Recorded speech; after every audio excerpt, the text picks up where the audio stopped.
হযরত মাওলানা ইরশাদুল্লাহ রাহমাতুল্লাহ আলাইহি হুজুর বলতেন যে আল্লাহর ওয়াদা সত্য যে কোরআনুল কারীমের বিশুদ্ধ তেলাওয়াত এবং 5 ওয়াক্ত নামাজের যথোপযুক্ত আদায় মানুষকে গুনাহ থেকে ফিরাবে। হুজুর বলেন যার এখনো যেখানে এই দুইটি আমল করার পরেও যদি কারো গুনার অভ্যস্ততা থাকে তাইলে বুঝতে হবে, তুমি তদন্ত করো, তাইলে হয়তো কোরআনুল কারীমের যথোপযুক্ত তেলাওয়াত হচ্ছে না তার, অথবা তার নামাজের মধ্যে কোনো না কোনো ত্রুটি আছে, নামাজের মধ্যে কোনো না কোনো ত্রুটি আছে। এই কারণেই, আর নাই তো এই দুইটা ঠিক হলেই অটোমেটিকলি এর প্রভাব প্রতিক্রিয়া এটাই আসবে যে সেই ইমানদার গুনাহ থেকে পবিত্র, অশ্লীলতা থেকে পবিত্র। এটাই বাস্তবতা যে নামাজের ত্রুটি অথবা আল্লাহর কোরআনে কি ত্রুটি, আল্লাহর কোরআনে ত্রুটি। তাইলে আমাদের বলেন, আমরা যারা নামাজ পড়ি আলহামদুলিল্লাহ, বাদ দেন যারা পড়ে না তাগর কথা, তো নামাজ পড়ি আমরা এরকম আমাদের হালাত, আমরা বলেন আমাদের নামাজের ওযু সুন্নাত মোতাবেক ঠিক কয়জনের? আমাদের 2 রাকাত নামাজ পড়তে যে পরিমাণ মাসআলা মৌলিক যেটুকু না হলে নাই হয়, অতটুকু কি পরিমাণ জানা আছে? আমাদের আত্তাহিয়াতু, দোয়ায়ে কুনুত, দোয়ায়ে মাসুরা, দুরূদ শরীফ, আমাদের শুদ্ধতার কি খবর? সূরা ফাতিহা শুদ্ধ কতটুকু? 4টা সূরা শুদ্ধ কতটুকু? বলেন কি হালাত বলেন? আপনি জিজ্ঞাসা করবেন, শত শত মানুষ বলবে হুজুর ওয়াজ প্রয়োজনে আরো 10 ঘন্টা করেন, কিন্তু এরকম ব্যক্তি বিশেষ করে আপনি এই ইন্টারভিউ লইতেন যাইয়েন না, ফেজাল লাগাইয়েন না, এই গঞ্জাম লাগাইয়েন না, আপনি ওয়াজের দরকার ওয়াজ করেন, বুঝছেন না হিসাবটা? আপনার ওয়াজ লাগলে আরো করেন, কিন্তু কারো গায়ে হাত দিয়েন না, মানে ডাইরেক্ট জিগাইয়েন না। তাহলে আপনি মাথা নোয়ায় ফেললে দুনিয়াতে না মাথা নোয়ায় ফেললেন, কৌশল করলে, চালাকি করলে দুনিয়া না আব্বা চালাকি করলেন আখিরাত। আমি সব সময় বলি, চোখ বন্ধ করলেই তো ঝড় বন্ধ হয় না। অর্থাৎ বিষয়টা বুঝেন, তুফান আসতেছে, চারিদিকে অন্ধকার হয়ে গেছে আকাশ, এখন আপনি যদি চোখ বন্ধ করে ফেলেন, না কোনো তুফান নাই, তুফানও নাই, ঝড়ও নাই, বৃষ্টিও নাই, তুফানও নাই, ঝড়, চোখ বন্ধ করলে তার তুফান থাকে না। কথা বলেন না তো? চোখ বন্ধ করলে বুঝি তুফান বন্ধ হয়ে গেছে? তুমি না চোখ বন্ধ করে রাখছো, তুমি চোখ খোলো। তাহলে আপনি বুঝতেছেন না বললে বুঝি আখিরাত, পরকাল, হিসাব আপনি বাচ্চা যাবেন? আপনি চালাকি করতেছেন, আপনি এনে না থামাই দিলেন, ইমাম সাহেবের থাম, আর রাখেন হুজুর, সবসময় মাতবুরি করেন, আচ্ছা থাইমা গেলাম আর কি। আখিরাত, আপনি সেক্রেটারি, আপনি সভাপতি, আপনি বৌদ্ধ শিক্ষিত মানুষ, আপনি সম্পদশালী, আচ্ছা তো ঠিক আছে, আমারে না থামাইলেন, ওনারাও থামাইলেন। আখিরাত, আল্লাহর হাত থেকে বাঁচবেন কিভাবে বলেন? কোরআনুল কারীমে স্পষ্ট আছে বাবা, সূরা মুলকের মধ্যে আল্লাহ তাআলা নবীজিকে বলছে, বন্ধু আপনি মক্কার এই বেঈমান কাফেরদেরকে বলেন, তোমরা যে প্রতিনিয়ত আমার অভিশাপ দাও, আমার বিরুদ্ধে এত কিছু করো, বলো হে মক্কাবাসী শোনো, আমারও যদি আল্লাহ আমার অনুসারীদেরকে নিয়ে হায়াতও দেয় অথবা আমার যদি মৃত্যু দিয়ে দেয়, আমি যদি আমার অনুসারীদেরকে নিয়ে মরেও যাই, কিন্তু প্রশ্ন হইল তোমাদের মিথ্যা, চুরি, জিনা, ব্যভিচার, তোমাদের চুরি, ডাকাতি, সুদ, ঘুষ, তোমাদের কুফর, শিরিক, এই পাপগুলোর থেকে আল্লাহর হাত থেকে তোমাদেরকে রক্ষা করবে কে সেটা বলো। আমি নাইলে নাই। কথা বুঝেন না?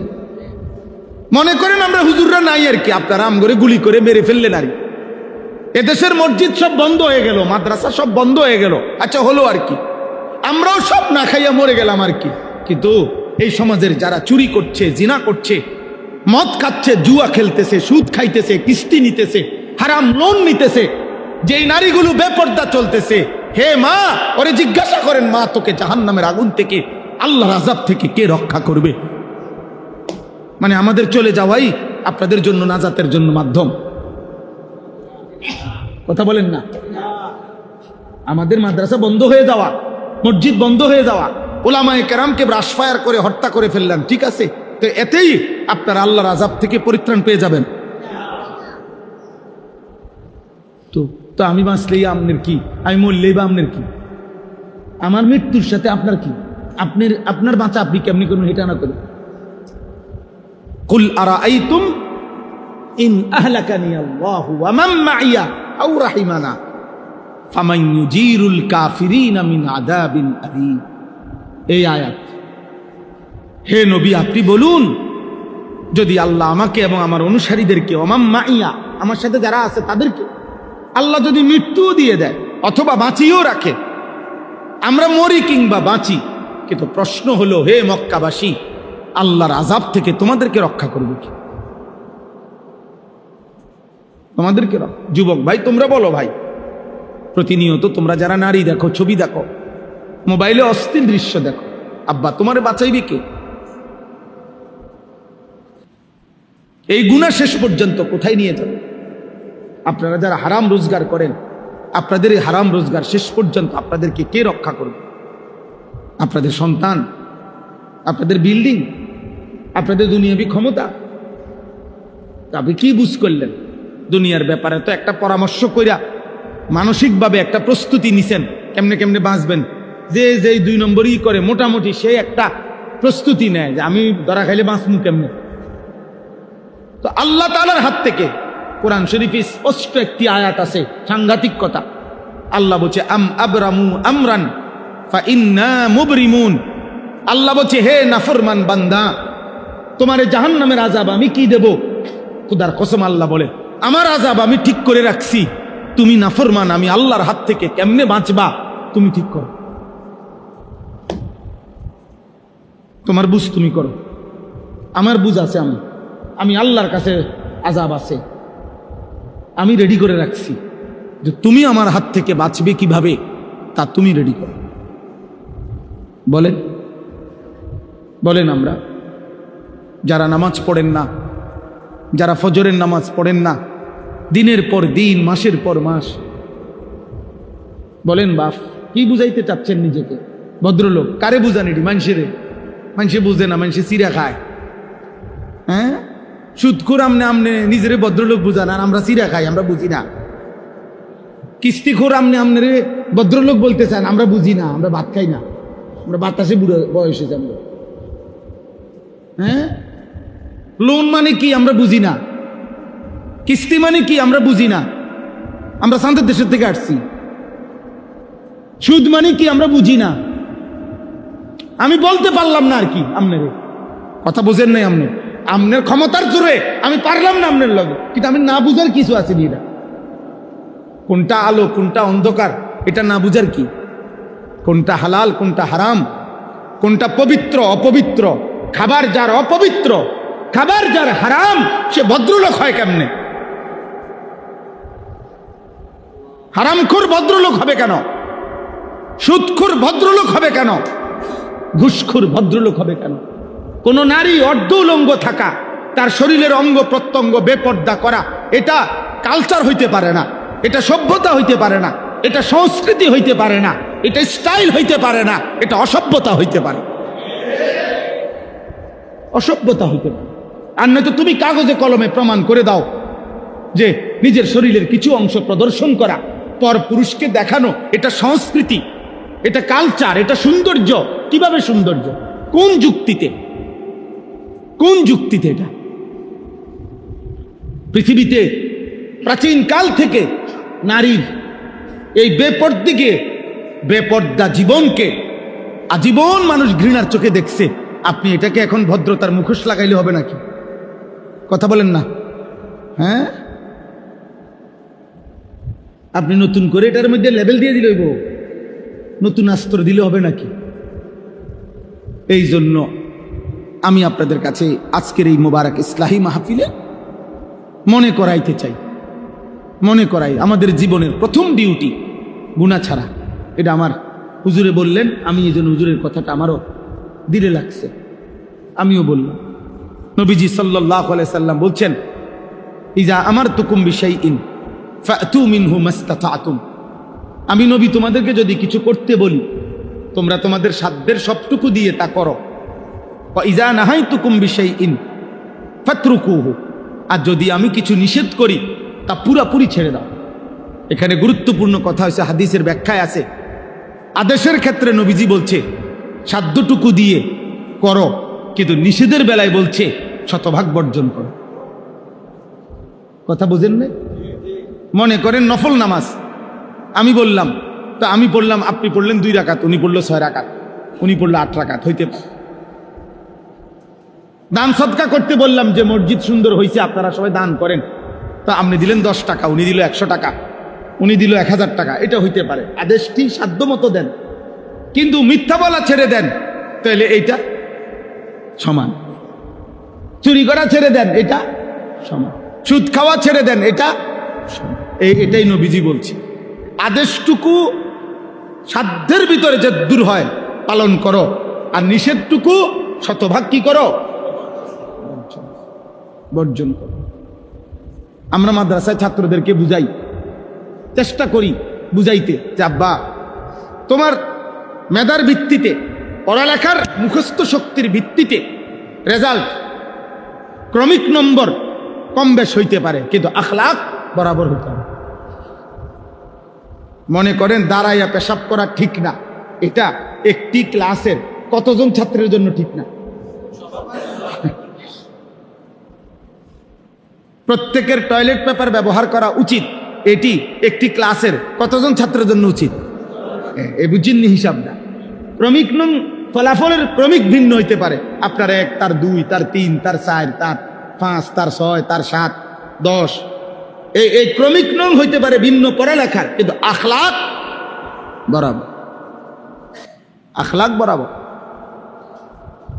চরিত্র বরাবর হইতে হয়। এটাই সাহাবায়ে কেরামের মধ্যে আবু বকর সিদ্দিকের থেকে এরকম ধারাবাহিকতা আকপিস হইতে পারে, কিন্তু আখলাকের ক্ষেত্রে, ইমানের ক্ষেত্রে, সেজদার ক্ষেত্রে, নামাজের ক্ষেত্রে ওনারা জিন্দেগিকে বরাবর বানাচ্ছে। আল্লাহ তাআলা আমাদেরকে বুঝার তৌফিক দান করেন। আপনারা প্রত্যেকেই চেষ্টা করেন। আজকে আমি আর দেরি করব না, প্রত্যেকে আমরা চেষ্টা করি আজকের এই ইসলাহি মাহফিল মানেই হচ্ছে সংশোধনের মাহফিল, নিজেকে সংশোধন করা। এই মনে করেন মোবাইলটা আমার নষ্ট হয়ে গেছে, আমি মিস্ত্রির কাছে দিছি, এটা ঠিক করে দেন, মেরামত করা, এইটারই কয় ইসলাম। এই যে ইসলাহি মাহফিল মানে হলো মেরামত করা, সংশোধন করা, ঠিক করা। কোরআনুল কারীমের মধ্যে আছে, হযরত শুআইব আলাইহিস সালাম ওনার জাতির লোকদেরকে বলতেন, ইন উরিদু ইল্লাল ইসলাহা মাস্তাতাতু। হে আমার জাতি, দিবানিশি তোমাদেরকে আল্লাহর কথা বলে আমার উদ্দেশ্য একটাই, এই যে তোমাদেরকে গুনাহ ছাড়তে বলি, নেক আমল করতে বলি, উদ্দেশ্য কি? তিনি বলতেন, উদ্দেশ্য হলো আর কিছুই নয়, ইল্লাল ইসলাহা, শুধুই তোমাদের ইসলাহ, সংশোধন। প্রত্যেক নবীর ফিকির ছিল উম্মতের ইসলাহ। প্রত্যেক দাঈর ফিকির, আল্লাহর পথে যারা ডাকে তাদের ফিকির কি? আল্লাহর বান্দার কি? ইসলাহ। বলেন না কি? সংশোধন, জীবনটা সংশোধন। ইন্নামাল মুমিনুনা ইখওয়া ফাআসলিহু বাইনা আখাওয়াইকুম। আল্লাহ বলছে মুমিনগণ পরস্পর ভাই ভাই, অতএব ভাই ভাই একে অপরের ইসলাহ করে দাও। ফাআসলিহু, তোমরা ভাই ভাই ইসলাহ করে দাও, একজনের অপরজনের ইসলাহ। আমার ফিকির আপনি করবেন, আপনার ফিকির আমি করব আখিরাতে। এটাই বন্ধুত্ব, এটাই ভ্রাতৃত্ব।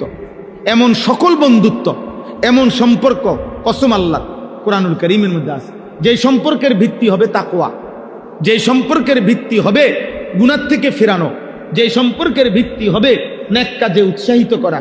এমন সম্পর্ক স্বামী স্ত্রী, এমন সম্পর্কের বাপ ফুত, এমন সম্পর্কের 2 ভাই, এমন সম্পর্কের 2 বন্ধু, আল্লাহর কসম কিয়ামতের দিনও তারা এই সম্পর্ক ঠিক থাকবে। এই সম্পর্কের সূত্রেই হাসরের ময়দান থেকে হাত ধরাধরি করে একসাথে জান্নাতে ঢুকবে। আর অন্য সকল বন্ধুত্ব সম্পর্ক বিচ্ছিন্ন হয়েছে। আল আখিল্লাউ ইয়াউমাইদিন বা'দুহুম লিবা'দিন আদুউন ইল্লাল মুত্তাকিন। আল্লাহ বলছে সকল বন্ধুত্ব সেদিন একে অপরের শত্রু হবে কিয়ামতের দিন, ইল্লাল মুত্তাকিন, একমাত্র তাকওয়ার বন্ধুগণ ব্যতীত। গুনাহ থেকে বাঁচানোর জন্য যে বন্ধুত্ব ছিল, যে স্বামী প্রতিনিয়ত খেয়াল রাখছে স্ত্রীর আখেরাত, যেই স্ত্রী প্রতিনিয়ত খেয়াল রাখছে স্বামীর আখেরাত, খোদার কসম এমন স্বামী স্ত্রী একসাথে হাত ধরাধরি করে জান্নাতে ঢুকবে। নবীজি সাল্লাল্লাহু আলাইহি সাল্লাম বলেছেন, রাহিমাল্লাহু রাজুলান আইকাযা যাওজাহা, আল্লাহ ওই স্বামীর উপরে রহমত নাজিল করে যে তার স্ত্রীকে ফজরের নামাজের জন্য জাগিয়ে দেয়। ফাইন আবাত, নবীজি বলেন যদি উঠতে না চায় স্ত্রী, নাদাহা ফি ওয়াজহিহাল মা, তাহলে স্বামী তার স্ত্রীর চোখে মুখে পানির ছিটা দিয়ে দেয়, আল্লাহ তাআলা ওই স্বামীর উপরে রহমত নাজিল করে। এলো হাদিসের প্রথম অংশ, শেষ হয় নাই হাদিস। এরপরে হাদিসের দ্বিতীয় অংশ, ওয়া রাহিমাল্লাহু ইমরাআতান, হাদিসের দ্বিতীয় অংশে নবীজি বলেন এবং আল্লাহ তাআলা ওই স্ত্রীর উপরে রহমত নাজিল করে আই কাজাত যাওজাহা, যে তার স্বামীকে ফজরের নামাজের জন্য জাগিয়ে দেয়।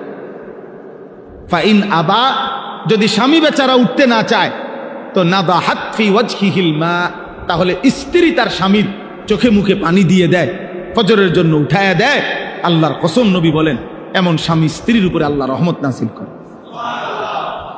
এই বন্ধুরা, এই সম্পর্ক কিয়ামতের দিনও থাকবে। এবং এই সম্পর্কে ইয়া ইবাদি লা খাউফুন আলাইকুমুল ইয়াউমা ওয়ালা আনতুম তাহজানুন উদখুলুল জান্নাতা আনতুম ওয়া আজওয়াজুকুম তুহবারুন, সরাসরি কোরআনের আয়াত। আল্লাহ বলবেন, হে নেককাররা, তোমরা তোমাদের বন্ধুদেরকে সাথে নিয়ে, সঙ্গীদেরকে সাথে নিয়ে, নেক কাজে তোমাদের যে যাকে সঙ্গী ছিলা এই সঙ্গীরা একসাথে তুহবারুন, খুশি খুশি জান্নাতে ঢুক।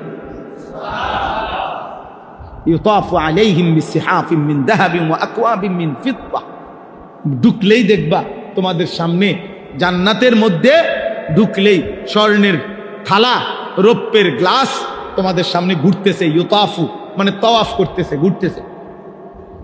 তো জান্নাতি বান্দা বন্ধুদেরকে নিয়ে, এক বন্ধু আরেক বন্ধুর, কিরে দোস্ত প্লেটও খালি গ্লাসও খালি, হ্যাঁ এটিতে গোরে শুধু। তো ফেরেশতা বলবে, আরে অপেক্ষায় তো আছি আপনার, আপনি অর্ডার করবেন, আপনার দিল কি চাচ্ছে আপনি বললেই সাথে সাথে রেডি হয়ে যাবে। ওয়ালাকুম ফিহা মা তাশতাহিহিল আনফুস ওয়া তালাযযুল আ'য়ুন, আর হে আল্লাহর বান্দা আপনি যা অর্ডার করবেন তা এক্ষুনি আসবে, আর দেখলেই আপনার চোখ ঠান্ডা হয়ে যাবে। ওয়া তালাযযুল আ'য়ুন,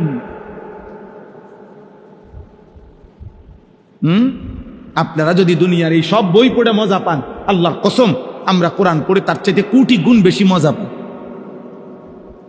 আমরা হুজুরের আমরা এত শুকনো মানুষ মনে করি না যে আমরা রস নাই কষ নাই, না না না, আমরা রসও আছি কষও আছি, আরামেই আছি। আলহামদুলিল্লাহ, আলহামদুলিল্লাহ, খোদার কসম আল্লাহকে মেনে কোনো ইমানদার অসুখে নাই, দুঃখে নাই, পেরেশানিতে নাই, বরং আল্লাহকে না মেনে কষ্টে আছে।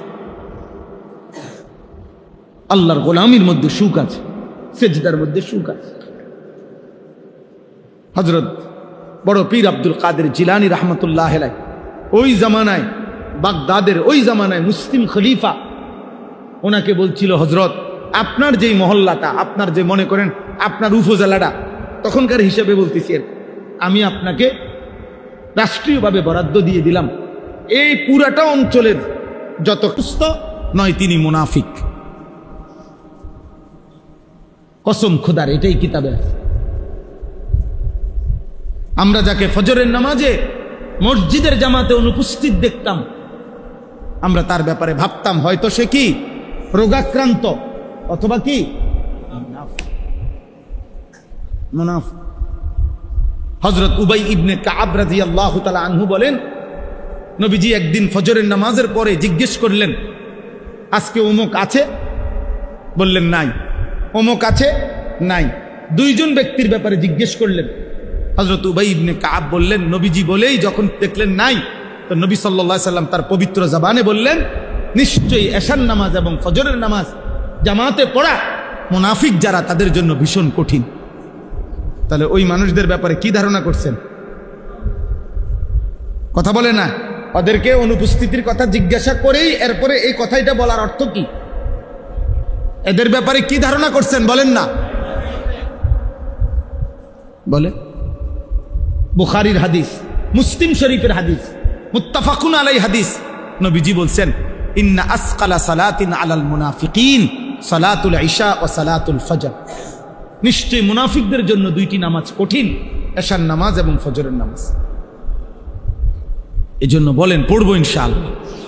আপনাদের এই মসজিদ দেখে অনেক ভালো লাগছে, অনেক ভালো লাগছে বাস্তবে। আসলে এই কারণে বলছি, এমন সুন্দর মসজিদ, বিশ্বাস করেন এই কলিজা দিয়া বলতেছি, এটা যদি ফজরের মুসল্লি ভরে যায় কত না সুন্দর হবে। যে মসজিদ কমিটি এত সুন্দর মসজিদ করলেন, আপনাদের হাত জোর করে অনুরোধ, আপনারা আরেকবার বসেন নতুন মিটিংয়ে, ফজরের মুসল্লি বাড়াবো। আপনারা ফিকির করলে যদি মসজিদ এত সুন্দর হয়, আপনারা ফিকির করলে মুসল্লিও বাড়বে। এই এলাকার নওজোয়ান ভাই, দোস্ত আমার, বন্ধু আমার, সাথী আমার, প্রিয় ভাই আমার, তোমরা কয়েকজন যুবক নিয়ত করো, প্রস্তুতি নাও, এক বন্ধু আরেক বন্ধুকে ফজরের জন্য ডাকো, কথা বলো, প্রত্যেকে একজনের দায়িত্ব নেন। একবারে সহজ, একজন সিদ্ধান্ত নিবেন, আমি আমার একজন মানুষের সাথে আমি লিয়াজু সম্পর্ক করলাম, ভাইয়া তুমি আগে উঠলে আমারে কল দিবা, আমি আগে উঠলে তোমারে কল দিব। দুই বন্ধু মিলে আমরা একজন আরেকজনকে ফজরের জন্য ডাকবো। শুধু একজনের দায়িত্ব নিলে সম্ভব হবে না? কথা বলেন না কেন? সম্ভব হবে কিনা ভাই বলেন না? একজন আপনি ওনারে ডাকেন, আমি ওনারে ডাকি, আমরা দুইজনে মিলে মিশে, আমরা দুইজন ডাকলে চারজন হবে, চারজন ডাকলে আটজন হবে। আমি আলহামদুলিল্লাহ সারা বাংলাদেশে এই কাজ করি। আমার শায়েখ আল্লামা মুফতি মুশতাকুন নবী কাসিমি, আমার হুজুরের অনুমতিতে আমি ফজর ক্যাম্পেইনের কাজ করি। প্রতিদিন প্রতি বয়ানে কিছু সময় ফজরের নামাজের কথা বলি, কম বেশি চেষ্টা করি।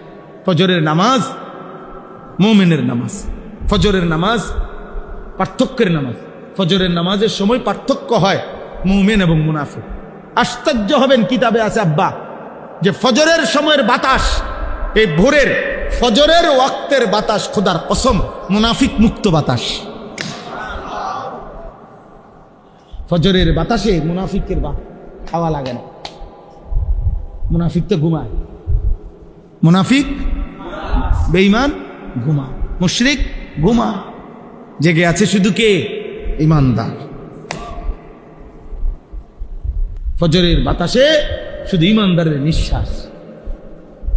ফজরের বাতাস পবিত্র বাতাস, ভোরের বাতাস, কারণ এই বাতাস শুধুই ঈমানদারের নিঃশ্বাস গ্রহণ করে। সেজদাও আল্লাহ তৌফিক দান করেন, হিম্মত করেন ইনশাআল্লাহ।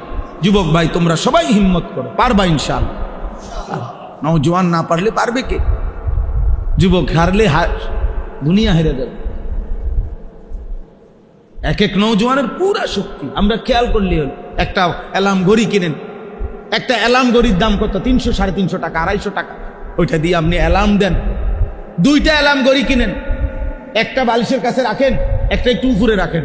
এটা যদি ঘুমের কাতরতার কারণে বন্ধ করে দেন, ওইটা তো বাঁচবো। এটা এতটুকু দূরত্বে রাখেন যেন উড়ন লাগে। আমি আমার মার কাছ থেকে শিখছি এটা। আমার আম্মা, আমাদের বাসা তো এখানেই ছিল, কুমিল্লা শহরে ঠাকুরপাড়া বড় মসজিদের ইমাম সাহেবের ছেলে আমি। আমার আব্বা কুমিল্লা শহরে ঠাকুরপাড়া বড় মসজিদে অনেকটা স্কুল আছে, প্রাইমারি স্কুল। আব্বা 43 বছর এই মসজিদে ইমামতি করছে, এক টানা, এক মসজিদ। আমার আব্বা, আমি ওনার ছেলে। ও প্রাইমারি স্কুলের ছাত্র, আমি ছিলাম এই ঠাকুরপাড়া। এ তো আমাকে পরিচিত এলাকা, আপনাদের এই সব এলাকা। তো এই মারে দেখতাম, আমার আম্মা, আমরা 5 ভাই 3 বোন, 8 জন ভাই বোন ছিলাম। আমার আম্মা একটা ওই যে ঘন্টা ফিটে স্কুলে গোল কাঁসার, এটার মধ্যে আগে ঘন্টা ফিরতো না এমনি টুমটুম করে, এগুলো একটা আমাদের বাসায় আম্মা আনাইছিল। এই প্রত্যেক দিন মা, আমরা ভাই বোনরা ঘুমাইতাম যে যে রুমেই, এই মা দরজার সামনে এই বেল, এই ঘন্টা এটা দিয়া এই বেল ফিরা টুম টুম টুম টুম টুম টুম করে উঠ, যতক্ষণ না উঠতাম। কত সময় গেছে, মারে বলছি, মা উঠছি তো মা, এই ঘন্টা ফিটন বন্ধ করেন মা, উঠছি। মাই বলতো না ফুত, এইসব কথা কইলে হইতো না, শোয়ার থেকে উঠছি কইলে হইতো না, উঠো, লাইট জ্বালাও, দরজা খোলো, বাইর। আমার যখন 2টা বাচ্চা আছে, আমার যখন 2 সন্তান, আমি যখন সন্তানের বাপ, তখনও আমার মা আমারে উঠাইছে। সম্ভব, হিম্মত করলে সম্ভব, ফিকির করলে কি সম্ভব। একটা মোবাইলে 5টা অ্যালার্ম আছে, প্রত্যেক মোবাইলের মধ্যে কমপক্ষে কি আছে, 5টা অ্যালার্ম দেওয়া যায়। 4:45 জামাত, আপনি আরো 20 মিনিট আগের থেকে দেন, আপনি একটানা টিপ দিয়ে বন্ধ করবেন, আবার বাজবে, আবার বাজবে, আবার বাজবে, আপনি উঠেন, আল্লাহর জন্যই উঠেন। 4 রাকাত নামাজ মাত্র, 8টা সেজদা, অল্প সময় অনেক দাম। তাহলে পড়বো কখন? এখন থেকে। বলেন ইনশাআল্লাহ, বলেন ইনশাআল্লাহ। আমার একটা স্লোগান আছে, হয়তো এখন নয়তো কখনো নয়। মানে হয় বলতে হবে এখন, আর নয়তো তোমার মতো আকামলারা দিয়ে কোনো সময় তো না। বুঝেন নাই কথাটা? হয়তো এখন নয়তো কখনো নয়। বলেন কখন? বলেন কখন? ইনশাআল্লাহ, ইনশাআল্লাহ। আল্লাহ তাআলা সবাইকে হিম্মত দান করেন। শেষ কথা হলো ফজরের নামাজ, বিজয়ের নামাজ। ফজরের নামাজ, মাহাদির সৈনিক যারা হবে তারা ফজরের নামাজের পরেই মাহাদি এবং ঈসা নবী শেষ দাজ্জালের বিরুদ্ধে যুদ্ধ করবে এবং বিশ্বময় দাজ্জালকে হত্যা করে, সমস্ত বেঈমানদেরকে হত্যা করে ফজরের মুসল্লিদেরকে নিয়ে মাহাদি এবং ঈসা, আল্লাহর কসম, বিশ্বময় ইমানের পতাকা, কালেমার পতাকা, বিজয়ের পতাকা উড়াবে। এবং সেই কাফেলা হবেই হবে। আব্বা, এ তোমার নবীর বাণী। দেখার বিষয় হলো তুমি সেই কাফেলায় থাকবে কিনা, অথবা তোমার পরবর্তী প্রজন্ম থাকবে কি। কাফেলা তো হবেই, মাহাদির কাফেলা তো হবেই। দাজ্জালের বিরুদ্ধে মুমিন তো লড়বেই, লড়বে না? কেউ না কেউ লড়বে। দোয়া করেন যে আল্লাহ যেন আমাকে তৌফিক দেয়, আমার প্রজন্মকে, আমাদের জেনারেশনকে আল্লাহ তাআলা যেন ঈমান আমলের জীবন দান করে। আল্লাহ তাআলা আজকের এই মাহফিল, ওই ছেলে, তোমার নাম কি রে আব্বা? সাফিদ। ও অনেক ফিকির করছে, আমার কাছে 2-3 বার গেছে, বারবার আমার মসজিদে গেছে, 2 দিন আগেও গেছে, গিয়া কাগজ, পোস্টার, হ্যান্ডবিল দেখাইছে, হুজুর আপনি আসবেন আমার এখানে, আমাদের মাহফিল। আলহামদুলিল্লাহ, আল্লাহ আনাইছেন। আল্লাহ তাআলা আপনাদের সবাইকে কবুল করে নেন। আপনাদের এই সুন্দর মসজিদের আল্লাহ তাআলা উত্তম বিনিময় দান করেন। আপনারা সবাই মিলে আমাদের জন্য দোয়া করবেন। আমার একটা ছোট্ট একটা আবদার আছে, আমার একটা কাগজ আছে, হ্যান্ডবিল আপনাদের কাছে দিবে, এটা দূর মনোযোগ দিয়ে দেখবেন। হ্যান্ডবিলটার মধ্যে আমার একটা ছোট্ট আবেদন আছে, আবদার আছে। এই আবদারটা আপনারা একটু দেখেন। আমি একটা বড় স্বপ্ন নিয়ে একটা বড় জায়গা কিনছি, প্রায় 115 শতক জায়গা, ক্যান্টনমেন্ট, ময়নামতি, সাহেবের বাজার। আমার একটা স্বপ্ন, আমার মাদ্রাসার যে বাচ্চারা পড়ে, আলহামদুলিল্লাহ হেদায়েতুন নাহু পর্যন্ত জামাত 534 জন ছাত্র আজকে উপস্থিত আছে। তো 34 জন শিক্ষক কর্মচারী আছে, কিন্তু আমরা পৃথক আরেকটা মাদ্রাসা করতে চাই, স্কুল, কলেজ, ইউনিভার্সিটি সহ কিশোর, যুবক, নওজোয়ান, সর্বস্তরের মুসলমানের জন্য। উদ্দেশ্য হলো বছরের যেই কোনো দিন যার যেটুকু সময় হয় এটুকু সময় নিয়ে সে যাবে, দিন শিখবে, ওযু, নামাজ, সূরা, কেরাত, দোয়া, কালাম। আমরা গত বছর প্রায় 500 স্কুল কলেজের যুবককে, সব জেনারেল, প্রায় 43টা জেলার নওজোয়ানকে আমরা ওযু, নামাজ 6 দিন প্রতিদিন 11 ঘন্টা করে শিখাইছি বন্ধকালীন সময়। আমরা এটা মাদ্রাসার রূপ দিতে চাই।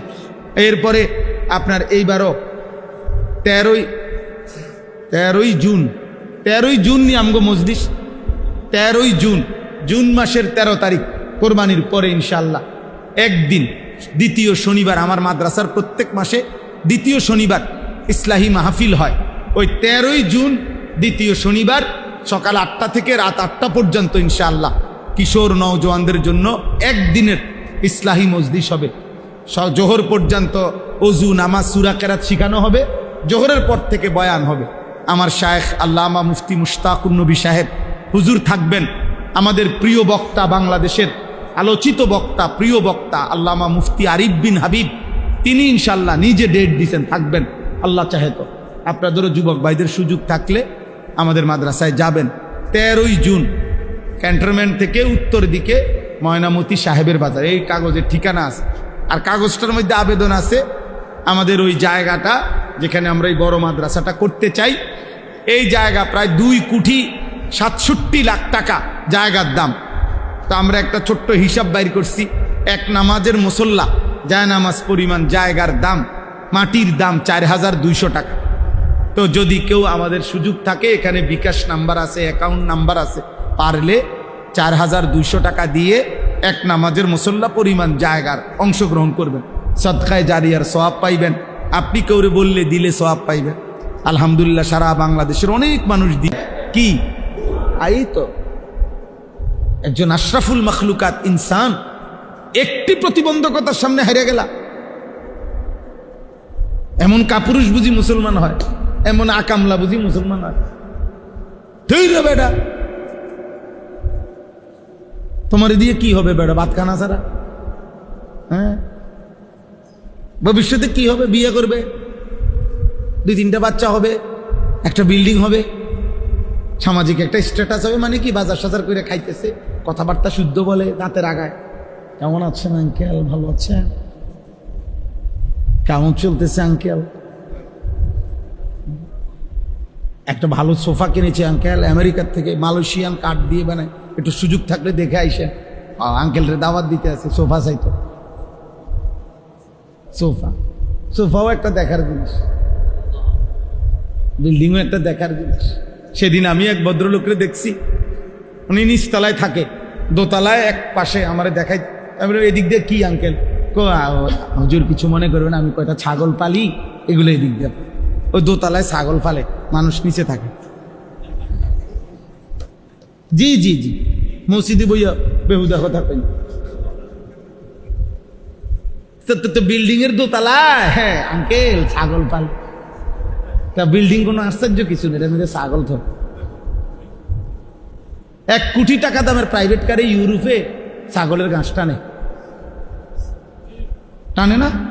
আপনি জাপানে আমাদের এই সমস্ত প্রাইভেট কার যেগুলা, আমাদের যেগুলো আমরা শোরুম থেকে কিনছি, আমার গাড়িটা একেবারে শোরুমের আব্বার থেকে কিনলো, এরপরও এখানে মাইলেজ লেখা থাকে কমপক্ষে 25,000 20,000 কিলো চলছে। মানে হেরা একটু চেক করে কয় দিয়ে চালাই হালাই দাও খালি। ইডি আমগো দেশে ইনটেক মাতবুরি আমরা দেখাই। কি এর মাতবুরি বেটা? নতুন গাড়ি, কিসের নতুন গাড়ি? এই যে এনে দিয়ে 26,000 কিলো চলা, যে হালাই দিছে। আমি কিনছি গাড়ি, এবারটা তো কইছে আমার এটা নতুন গাড়ি। তো নতুন গাড়ির মধ্যে এটা লেখা আসে কেন? এটার হিসাব আসলো কেন? এটা একটা ডাইরেক্ট কাগজপত্রের মধ্যে। আপনি খাজনা, কর, ট্যাক্স এগুলো আপনি নিবেন, আপনার বংশধররা নিবে, আপনাকে আমি রাষ্ট্রীয়ভাবে দিলাম। আমরা কিতাবে পড়ছি, কসম আল্লাহ। তিনি বলছেন, হে বাদশাহ, তোমার রাজত্ব তোমার কাছেই রাখো। আল্লাহর কসম বাদশাহ, রাত গভীরে তাহাজ্জুদ নামাজের সেজদা দিতে গেলে আমার কপাল, এটুকু কপাল আমার, যেই মাটিটা স্পর্শ করে আমার কাছে তোমার পৃথিবী 1,00,00,000 বার দেওয়ার চাইতে সেজদার ওই মাটিটুকুর দাম বেশি আমার। আমি গভীর রাতের সেজদার দিলে যে স্বাদ পাই, সুখ পাই, তৃপ্তি পাই, গোটা পৃথিবীর বিনিময়েও আমি তোমার এই সেজদার স্বাদ, ওইটুকু মাটির মহব্বত আমি হারাইতে চাই। যা বেটা, তোর দুনিয়া তুই নে, তোর বাদশাহী তুই নে বেটা। এই জন্য আপনাদের কাছে শুধু গল্প বলা মাকসাদ না, বক্তাগিরি দেখানো মাকসাদ না, আপনার দিল জাগানো। আপনি কেন ফজরের নামাজ পড়বেন না? বলেন না আব্বা, যুবক ভাই, কি কারণ থাকতে পারে? তুমি সুস্থ, তুমি সবল, তোমার চোখ, কান, নাক, সারা দেহ সবল, এমন সুস্থ মানুষ কেমনে উঠতে পারো না? তুমি তো পঙ্গু না, প্যারালাইজড না, অক্ষম না, তুমি অন্ধ না, বুবা না, বধির না। রাসূলুল্লাহ সাল্লাল্লাহু আলাইহি সাল্লামের একজন সাহাবী, মসজিদের পাশে যার ঘর ছিল, উনি চোখে দেখতেন না। আল্লাহর নবী সাল্লাল্লাহু আলাইহি সাল্লাম নিষেধ করছিল ফজরের ওয়াক্তে যে তোমার কষ্ট হবে আসতে। আরেকজন লোক নিয়ে আসতেন, উনারা সবসময় পাইতেন না। ওই সাহাবী মসজিদ থেকে ওনার ঘর পর্যন্ত রশি বান্ধিয়া নিচে, বান্দাওয়ায়া নিচে, ওই রশি ধরে ধরে ফজরের ওয়াক্তে মসজিদের জামাতে চলে আসতেন।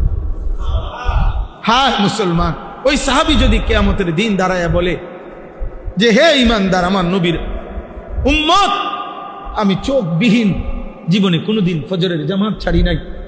তুমি চোখ নিয়া 365 দিনে একদিনও মসজিদের জামাতে আসতে পারল না, ও কি জবাব দিবেন বলো না ভাই? একজন ভাই বলে, কি জবাব দিবেন সেদিন?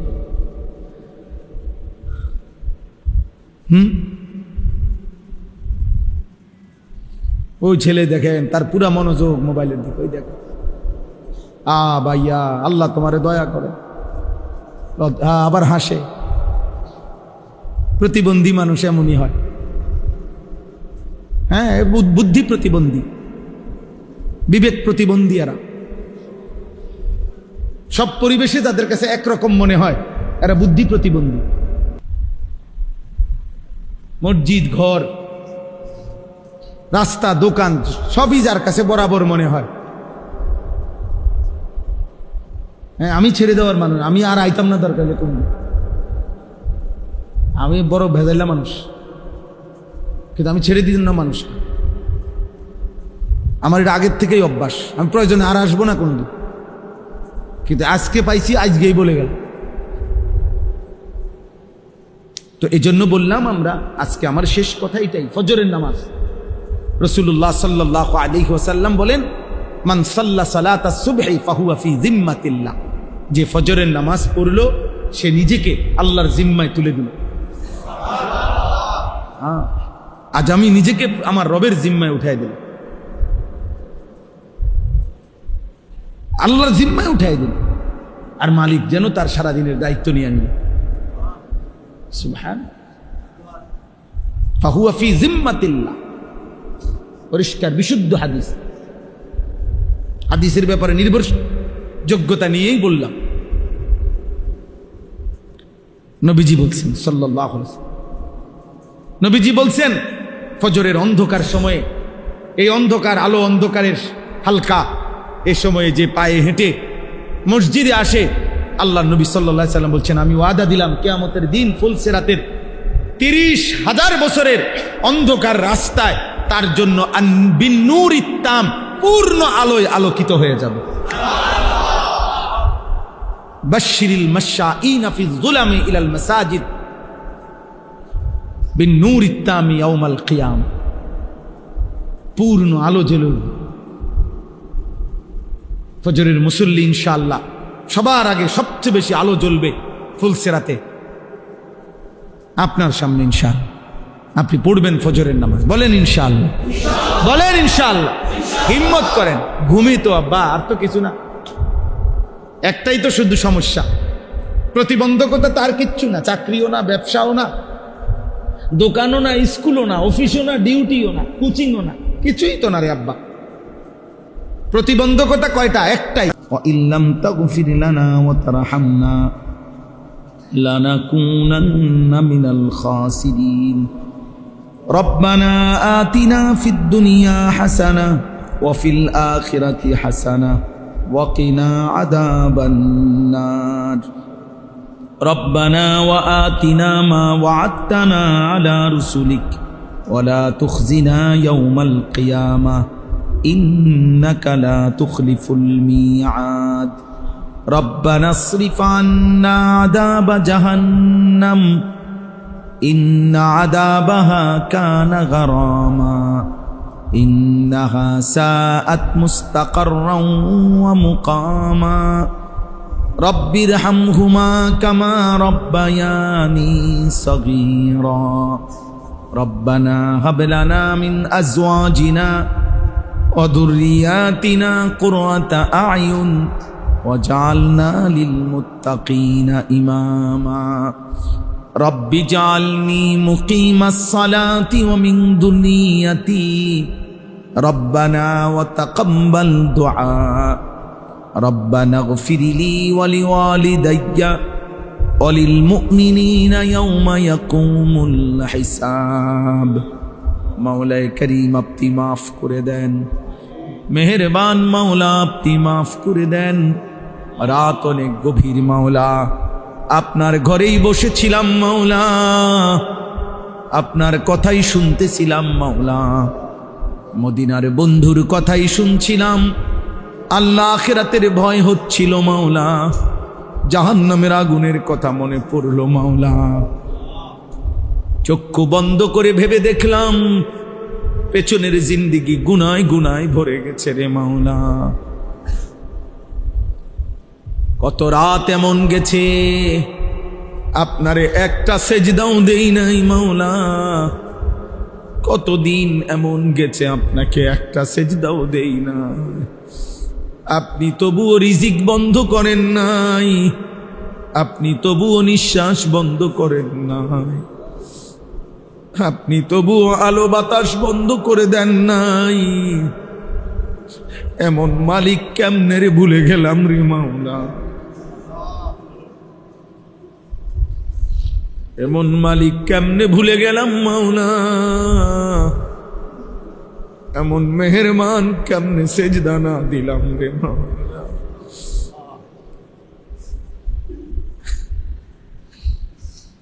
আল্লাহ আপনি মাফ করে দেন, আপনি মাফ করে দেন, মাফ করে দেন, মাফ করে দেন। আযাব দিলে আপনার কোনো লাভ নাই, মাফ করে দিলে আপনার কোনো ক্ষতি নাই, মাফ করে দিলে আপনার ভান্ডারে কমবে না, মাফ না পেলে আমাদের উপায় থাকবে না রে মাওলা। এত গুনাহ নিয়ে কবরে যাব কেমনে রে মাওলা, হাসরের ময়দানে দাঁড়াইব কেমনে রে মাওলা, মদিনার বন্ধুর কাছে সুপারিশ চাইব কেমনে, হাউজে কাউসারের পানি চাইব কেমনে রে মাওলা। আল্লাহ আপনি মাফ করে দেন, আপনি মাফ করে দেন, আয় আল্লাহ আপনি মাফ করে দেন, আপনার ঘরে রেখেই মাফ করে দেন, আজ এখনই মাফ করে দেন, আগামী জীবন আপনি সুন্দর করে দেন, ঈমান আমল দান করেন, ইজ্জত আফিয়ত দান করেন, তাকওয়া তাহারত দান করেন, হিম্মত ইস্তেকামত দান করেন, ইখলাস দান করেন, সেজদাওয়ালা কপাল বানিয়ে দেন, কাঁদনেওয়ালা চোখ বানিয়ে দেন, জিকিরওয়ালা জবান বানিয়ে দেন, মোহাব্বতওয়ালা দিল বানিয়ে দেন, সুন্নতওয়ালা জীবন বানিয়ে দেন, জীবনটা কাজে লাগাবার তৌফিক দান করেন, কিশোর যুবক ছেলেগুলোকে বদলে দেন, বদলে দেন, ফজরের মুসল্লি বানিয়ে দেন, 5 ওয়াক্ত নামাজের মুসল্লি বানিয়ে দেন, যুবকের কপাল আপনার জন্য নুয়ে দেন মাওলা, গুনাহ থেকে বাঁচান মাওলা, মোবাইল নারীর আসক্তি থেকে আপনি হেফাজত করেন, মদ জুয়া জিনা ব্যভিচার সুদ হারাম থেকে আপনি হেফাজত করেন। আল্লাহ আপনি আখিরাতের ভয় দান করেন, জাহান্নামের ভয় দান করেন, কবরের ভয় দান করেন।